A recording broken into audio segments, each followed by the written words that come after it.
President Pitzer, Mr. Vice President, Governor, Congressman Thomas, Senator Wiley and Congressman Miller, Mr. Webb, Mr. Bell, scientists, distinguished guests, ladies and gentlemen. I appreciate your President having made me an honorary visiting professor, and I will assure you that my first lecture will be very brief. I am delighted to be here, and I'm particularly delighted to be here on this occasion. We meet at a college noted for knowledge, in a city noted for progress, in a state noted for strength, and we stand in need of all three. For we meet in an hour of change and challenge, in a decade of hope and fear, in an age of both knowledge and ignorance. The greater our knowledge increases, the greater our ignorance unfolds. Despite the striking fact that most of the scientists that the world has ever known are alive and working today, despite the fact that this nation's own scientific manpower is doubling every 12 years in a rate of growth more than 3 times that of our population as a whole, despite that, the vast stretches of the unknown and the unanswered and the unfinished still far outstrip our collective comprehension. No man can fully grasp how far and how fast we have come. But condense, if you will, the 50,000 years of man's recorded history in a time span of but a half a century. Stated in these terms, we know very little about the first 40 years, except at the end of them, advanced man had learned to use the skins of animals to cover them. Then about 10 years ago, under this standard, man emerged from his caves to construct other kinds of shelter. Only 5 years ago, man learned to write and use a cart with wheels. Christianity began less than 2 years ago. The printing press came this year. And then less than 2 months ago, during this whole 50-year span of human history, the steam engine provided a new source of power. Newton explored the meaning of gravity. Last month, electric lights and telephones and automobiles and airplanes became available. Only last week did we develop penicillin and television and nuclear power. And now, if America's new spacecraft succeeds in reaching Venus, we will have literally reached the stars before midnight tonight. This is a breathtaking pace, and such a pace cannot help but create new ills as it dispels old. New ignorance, new problems, new dangers. Surely the opening vistas of space promise high costs and hardships, as well as high reward. So it is not surprising that some would have us stay where we are a little longer, to rest, to wait. But this city of Houston, this state of Texas, this country of the United States was not built by those who waited and rested and wished to look behind them.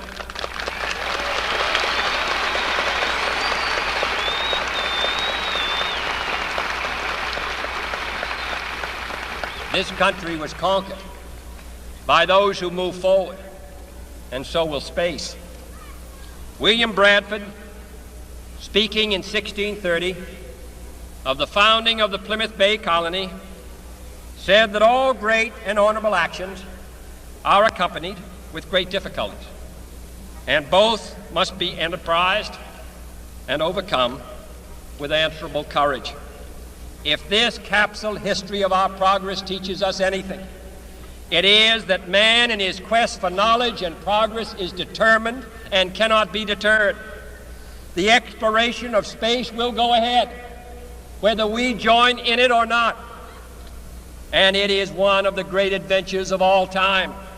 And no nation which expects to be the leader of other nations can expect to stay behind in this race for space. Those who came before us made certain that this country rode the first waves of the Industrial Revolution, the first waves of modern invention, and the first wave of nuclear power. And this generation does not intend to founder in the backwash of the coming age of space. We mean to be a part of it. We mean to lead it.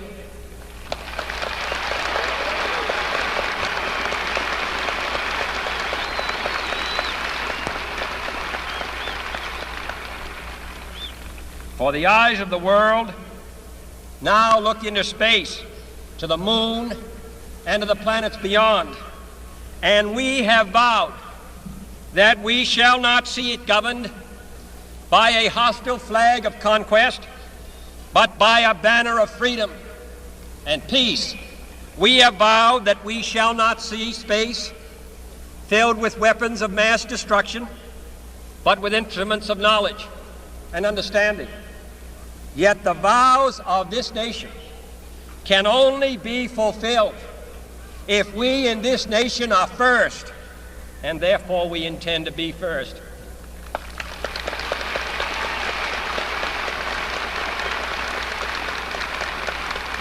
In short, our leadership in science and industry, our hopes for peace and security, our obligations to ourselves as well as others, all require us to make this effort, to solve these mysteries, to solve them for the good of all men, and to become the world's leading spacefaring nation.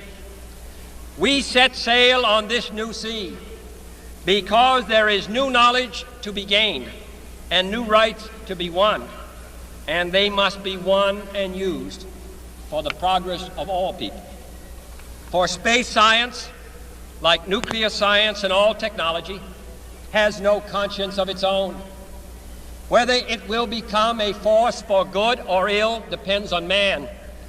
And only if the United States occupies a position of preeminence can we help decide whether this new ocean will be a sea of peace or a new terrifying theater of war. I do not say that we should or will go unprotected against the hostile misuse of space any more than we go unprotected against the hostile use of land or sea. But I do say that space can be explored and mastered without feeding the fires of war, without repeating the mistakes that man has made in extending his writ around this globe of ours. There is no strife, no prejudice, no national conflict in outer space as yet. Its hazards are hostile to us all. Its conquest deserves the best of all mankind, and its opportunity for peaceful cooperation may never come again. But why, some say, the moon? Why choose this as our goal? And they may well ask, why climb the highest mountain? Why, 35 years ago, fly the Atlantic? Why does Rice play Texas? We choose to go to the moon. We choose to go to the moon.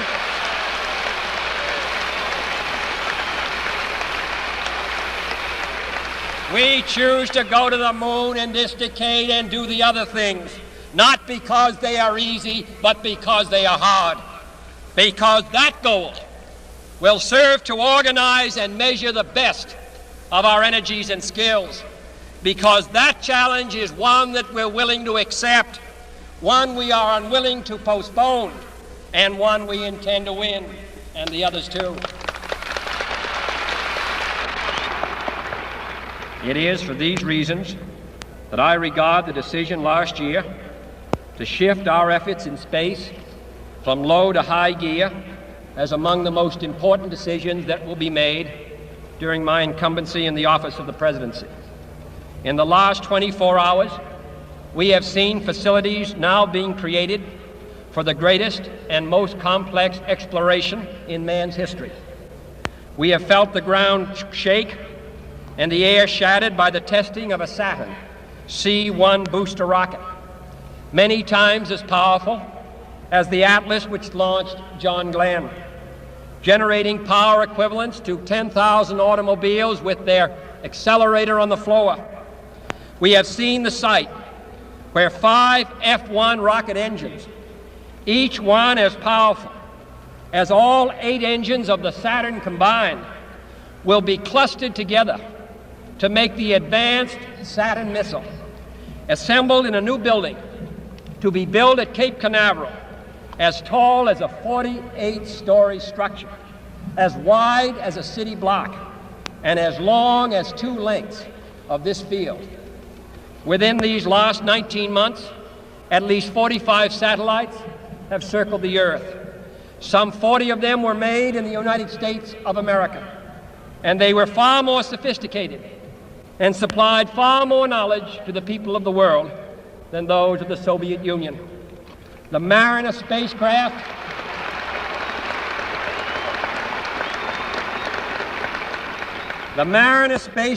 now on its way to Venus is the most intricate instrument in the history of space science. The accuracy of that shot is comparable to firing a missile from Cape Canaveral and dropping it in this stadium between the 40-yard lines. Transit satellites are helping our ships at sea to steer a safer course. Tireless satellites have given us unprecedented warnings of hurricanes and storms, and will do the same for forest fires and icebergs. We have had our failures, but so have others, even if they do not admit them, and they may be less public. To be sure,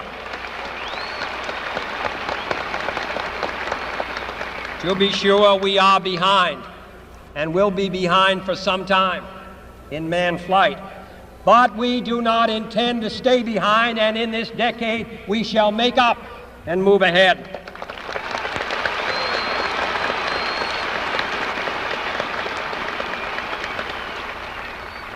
The growth of our science and education will be enriched by new knowledge of our universe and environment, by new techniques of learning and mapping and observation, by new tools and computers for industry, medicine, and the home as well as the school. Technical institutions such as Rice will reap the harvest of these gains. And finally, the space effort itself, while still in its infancy, has already created a great number of new companies and tens and thousands of new jobs. Space and related industries are generating new demands in investment and skilled personnel, and this city and this state and this region will share greatly in this growth. What was once the furthest outpost on the old frontier of the West will be the furthest outpost on the new frontier of science and space. Houston,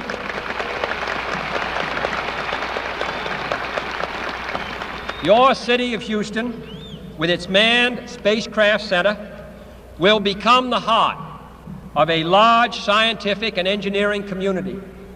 During the next 5 years, the National Aeronautic and Space Administration expects to double the number of scientists and engineers in this area, to increase its outlays for salaries and expenses to $60 million a year, to invest some $200 million in plant and laboratory facilities, and to direct or contract for new space efforts over $1 billion from this center in this city. To be sure, all this costs us all a good deal of money. This year's space budget is 3 times what it was in January 1961, and it is greater than the space budget of the previous 8 years combined. That budget now stands at $5.4 billion a year, a staggering sum, though somewhat less than we pay for cigarettes and cigars every year. Space expenditures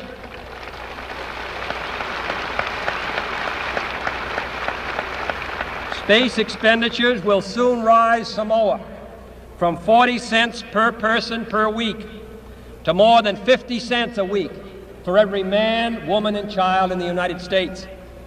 For we have given this program a high national priority, even though I realize that this is, in some measure, an act of faith and vision. for we do not now know what benefits await us.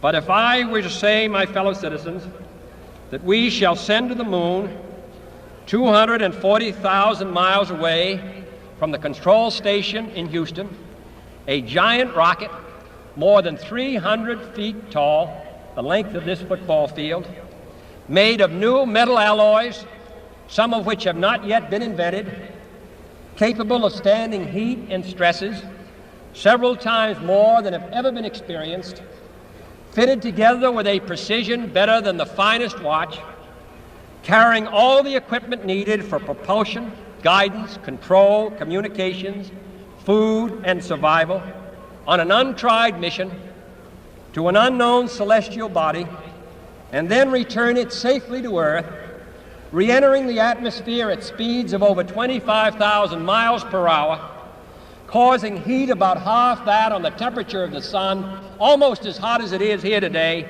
and do all this, and do it right, and do it first before this decade is out, then we must be bold.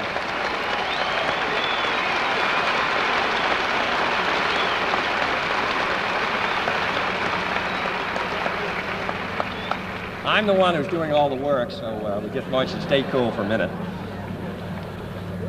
However, I think we're going to do it. And I think that we must pay what needs to be paid. I don't think we ought to waste any money, but I think we ought to do the job. And this will be done in the decade of the 60s. It may be done while some of you are still here at school at this college and university. It will be done during the terms of office of some of the people who sit here on this platform. But it will be done. And it will be done before the end of this decade. And I am delighted that this university is playing a part in putting a man on the moon as part of a great national effort of the United States of America.